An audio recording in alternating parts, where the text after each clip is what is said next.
ప్రజలు కూడా ఈ సమస్యల గురించి రాయరు, కానీ బీ ట్యాక్స్ అంటారు.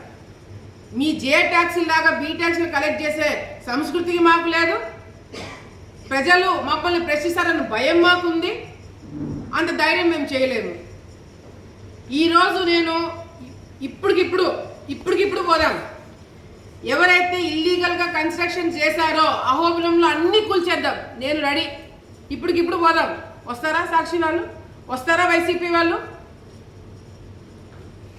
గత 20 సంవత్సరాల నుంచి కాదు, అహోబిలంలో మీ ఇంటి దేవుడు అని చెప్పి మీ పెత్తనం ఇన్ని రోజులు నడుపుతూ మీరు అడ్డంగా పర్మిషన్లు ఇచ్చుకొని మీరు అక్కడ ట్రాఫిక్ ప్రాబ్లం కావచ్చు.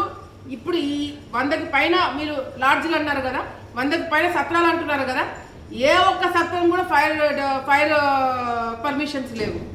ఏ ఒక్క దానికి కూడా పంచాయతీ పర్మిషన్స్ లేవు. ఏ ఒక్క దానికి కూడా ఎలక్ట్రికల్ డిపార్ట్మెంట్ వాళ్ళు పర్మిషన్ ఇవ్వలేదు. మరి ఎట్లా కన్స్ట్రక్షన్ చేశారండి? ఎవరు హయాంలో చేశారండి? 20 సంవత్సరాల నుంచి ఇల్లీగల్గా కన్స్ట్రక్షన్స్ చేస్తున్నారని చెప్పి మీ సాక్షుల్లోనే రాశారు. నేను చెప్పడం పక్కన పెట్టండి, మీ సాక్షులు రాసినారు. మరి అటువంటి అప్పుడు గతంలో మీరు ప్రభుత్వంలో ఉన్నప్పుడు ఏం చేస్తున్నారు? గత 5 సంవత్సరాలు మీరు అధికారంలో ఉన్నప్పుడు ఈ సత్రాల మీదకి మీరు ఎందుకు పోలేదు? ఈ సత్రాలు మీరు ఎందుకు క్యాన్సిల్ చేయించలేదు? మేము వచ్చి సంవత్సరమే కదా అయింది. గత 5 సంవత్సరాలు మీరే కదా ఉన్నారు. మరి ఈ సత్రాల మీద ఎందుకు యాక్షన్ తీసుకోలేదు మీరు? టెంపుల్లో అవినీతి జరుగుతుంది, బయట అవినీతి జరుగుతుంది. కేవలం వైసీపీ నాయకుల వల్లనే ఇదంతా మొదలైంది. మేము ఫుల్ స్టాప్ పెట్టడానికి చూస్తున్నాము, కానీ మీరు ఎక్కడ కూడా సహకరించట్లేదు మీ సాక్షి వాళ్ళు. లేదు, నేను మొన్న కూడా నా గురించి ఆర్టికల్ రాసినప్పుడు ఒకటే చెప్పిన, ఇప్పటికిప్పుడు నేను సిద్ధం. నా మీద నేను చేశాను, మేము వసూలు చేసుకుంటున్నామని మీరు ఒక్కటంటే ఒక ఆధారం చూపించండి, నేను రాజీనామా చేసేస్తా. ఒక్కటంటే ఒక్కటి నిరూపించండి, నేను రాజీనామా చేస్తాను. ఎక్కడ ఇట్లా సాక్షి వాళ్ళు మీరు ఏది పడితే అది రాయడం వల్ల ఎవరికంటే నష్టము? ప్రజలకి నష్టం కాదు, మాకు నష్టం కాదు. ఎవరికి తెలుసా? మీ యాజమాన్యానికి. మీరు తప్పుడు రాతలు రాస్తే మేము కేసులు వేస్తాం. ఎవరండి రావాల్సింది? కోర్టు చుట్టూ ఎవరండి తిరగాల్సింది? మీ సాక్షి వాళ్ళు కాదా? మీ మేడం కాదా? భారతి గారు కాదా? ఆమె పేరు మెన్షన్ చేయరా? ఆమె గురించి కూడా ఆలోచించారు మీరు?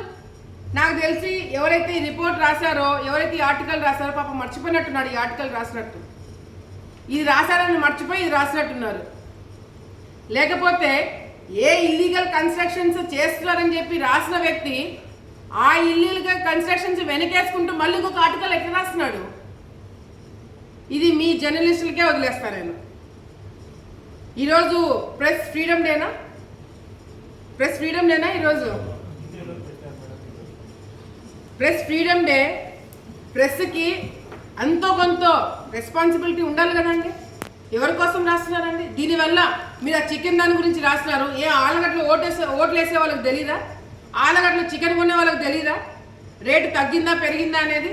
మీ సాక్షి పేపర్ కొంటూ మీకు ఓట్లు వేసిన వాళ్ళే ఇది వాస్తవం కాదు అని మాట్లాడుకునేలాగా మీరు చేసుకుంటున్నారు. మేమేం లేదు. ఇది రాయడం వల్ల మేము ఆపుతామనుకుంటున్నారా? మీరు రాయడం వల్ల మేము వాళ్ళ మీద యాక్షన్ తీసుకోవడము ఆపుతామనుకుంటున్నారా? భయపడతామని అనుకుంటున్నారా? నేను ఇప్పుడు చెప్తున్నాను, ఎవరైతే అక్రమంగా ప్రభుత్వ భూములు ఆక్రమించుకున్నారో, అది వక్ఫ్ బోర్డు కావచ్చు, ఎండోమెంట్స్ కావచ్చు, ఇరిగేషన్ డిపార్ట్మెంట్ కావచ్చు, ఎవరిదైనా సరే గవర్నమెంట్ భూమి ఆక్రమించి ఎవరైతే ఇల్లీగల్గా కన్స్ట్రక్షన్స్ చేశారో అవన్నీ కూడా డెమాలిష్ చేయడం జరుగుతుంది, అవన్నీ కూడా తొలగించడం జరుగుతుంది. మీరు ఏం రాస్తారో రాసుకోండి, దాంట్లో వాస్తవం ఉంటే నేను ఒప్పుకుంటా. నా గురించి చాలా మందికి తెలిసిన వాళ్ళకి తెలుసు. మీరు వాస్తవాలు రాసుకుంటే నన్ను నేను కరెక్ట్ చేసుకోవాలంటే ఒక సెకండ్ కూడా నేను ఆలోచించాను. అవును వాళ్ళు రాసింది కరెక్ట్, మేము మార్చుకుంటామని చెప్పేదానికి ఒక సెకండ్ కూడా ఆలోచించాను. కానీ మీరు తప్పుడు రాయడం వల్ల మీ డిగ్నిటీ, ఒక రిపోర్టర్గా, ఒక